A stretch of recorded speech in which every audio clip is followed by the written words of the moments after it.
আলহামদুলিল্লাহ। আজকে আমি ধান ক্ষেত পরিদর্শনে এসেছি কি তার আমি আপনাদের কিছু পরামর্শ দেব কি এই ধান চাষ সম্পর্কে। এখন আমাদের রোপা আমন ধানের সিজন চলছে। এই রোপা আমন ধানের সিজনে এখন আমাদের ধানটা যেই স্টেজে আছে সেই স্টেজটা হচ্ছে কাইস্থর, সেটা হচ্ছে কাইস্থর।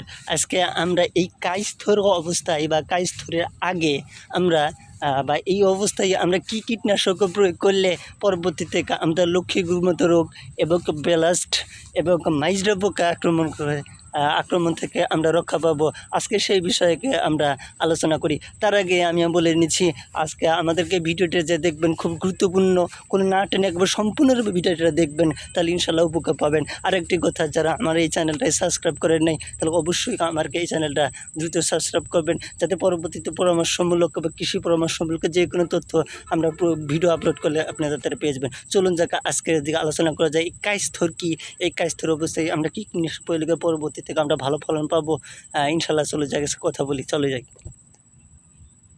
আজকে দেখেন কি এই ধানের পরিবেশটা কীরকম বা কোন পর্যায়ে আছে বা কাইস্থর কোন পর্যায়ে থাকে সেটা আমি আপনাদের দেখিয়ে দিচ্ছি। চলুন যাই।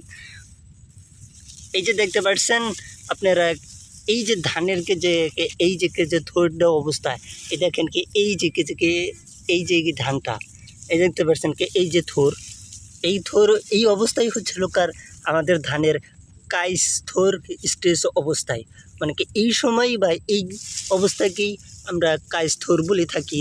অনেকে হয়তো আমরা কাইস্থর আমরা না চেনার কারণে সঠিক সময়কে আপনার কীটনাশক সার এগুলো প্রয়োগ করতে পারি না, যার ফলে পরবর্তীতে আমরা ভালো ফলন পারি না।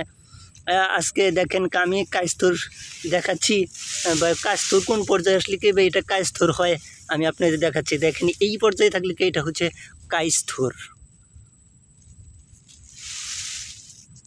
এই পর্যায়ে চলতে পারে কাইস্থর। আমরা তাহলে আজকে জানতে পারলাম যে কাইস্থর কোন পর্যায়ে বা কোন স্টেজ থাকলে এটা কাইস্থর বলা হয়। চলুন পরবর্তীতে বিস্তারিত আলোচনা করে যাই। আমরা কিছুক্ষণ আগে আপনাকে যেইটা ভিডিওটি দেখালাম সেটাকে বাগে যে অবস্থা দেখলাম সেটা হচ্ছে কাইস্থর অবস্থায়। আজকে আমরা এই কাইস্থর অবস্থায় কোন কোন সার বা কোন কীটনাশক প্রয়োগ করলে আমরা পরবর্তীতে ব্যালাস্টের মতো মারাত্মক রোগ এবং মাইজরা পোকা, লক্ষ্মী গুরুমতো রোগ সবচেয়ে বেশি আক্রান্ত হয়ে থাকে এই রোপা আমনের সময়, সেটা হচ্ছে একটা লক্ষ্মী গুরু রোগ। এই ধরনের মারাত্মক রোগ থেকে বা পোকার আক্রমণ থেকে আমরা আমাদের ধানকে রক্ষা করতে পারবো, তাহলে কি আমরা পরবর্তীতে ভালো ফলন পাবো। আজকে আমরা যে কাইস্থর অবস্থায় আমরা যেই প্রথম কীটনাশকটা প্রয়োগ করব সেটা হচ্ছে অ্যামিস্টার টপ। বাজারের সবচেয়ে নাম্বার ওয়ান এই সিনজেন্টা কোম্পানির সবচেয়ে অ্যামিস্টার টপ কাইস্থর সাথে ধান পুরোপুরি ফোলার কাইস্থর অবস্থায় যদি আমরা প্রয়োগ করি, তাহলে পরবর্তীতে আমরা মাইজরা পোকা এবং মাইজরা পোকার মতো আক্রমণ হাত থেকে আমরা রক্ষা পাবো। আর দ্বিতীয়ত হচ্ছে তারপর আমরা ছত্রাকনাশক যে জিনিসটা হচ্ছে ছত্রাকনাশক আমরা প্রয়োগ করব।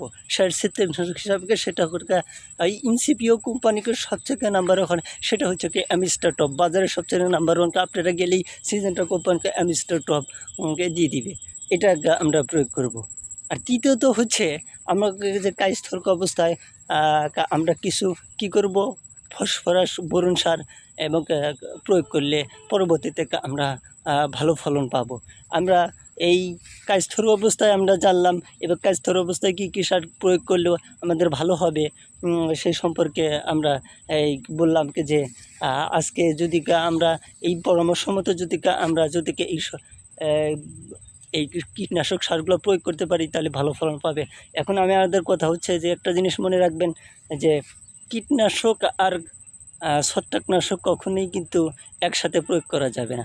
কীটনাশক 3 দিন আগে অথবা ছত্রাকনাশক 3 দিন পরে এরকম প্রয়োগ করবেন। আর কখনোই মনে করেন যে আমরা অনেকেই বলে থাকি যে সার কীটনাশক যেই ওষুধই হোক না কেন আমরা সকালে কিংবা বিকালে দিয়ে থাকি, বিকালে দেওয়ার নিয়ম। কিন্তু এই ক্ষেত্রে আমরা সকালেরটাই আমরা সবচেয়ে বাঞ্ছনীয়, এটা একদমকে দেওয়া যাবে না। কারণ সকালে দেওয়ার সাথে সাথে কিন্তু রোদ ওঠে, রোদ ওঠার সাথে সাথে কিন্তু সেই কীটনাশক বা ছত্রাকনাশক জিনিসটা শুকিয়ে যায়, পরবর্তীতে গাছ শোষণ করতে পারে না এবং পোকাও সেটা কী করে এড়িয়ে চলে, পোকাও সেটা শোষণ করে না, যার পরে কোনো ক্ষতি মানে কোনো কাজই হয় না, দেখা যায় দেওয়ার পরে ক্ষতি মানে আরও ক্ষতি বেশি হয়ে যায়।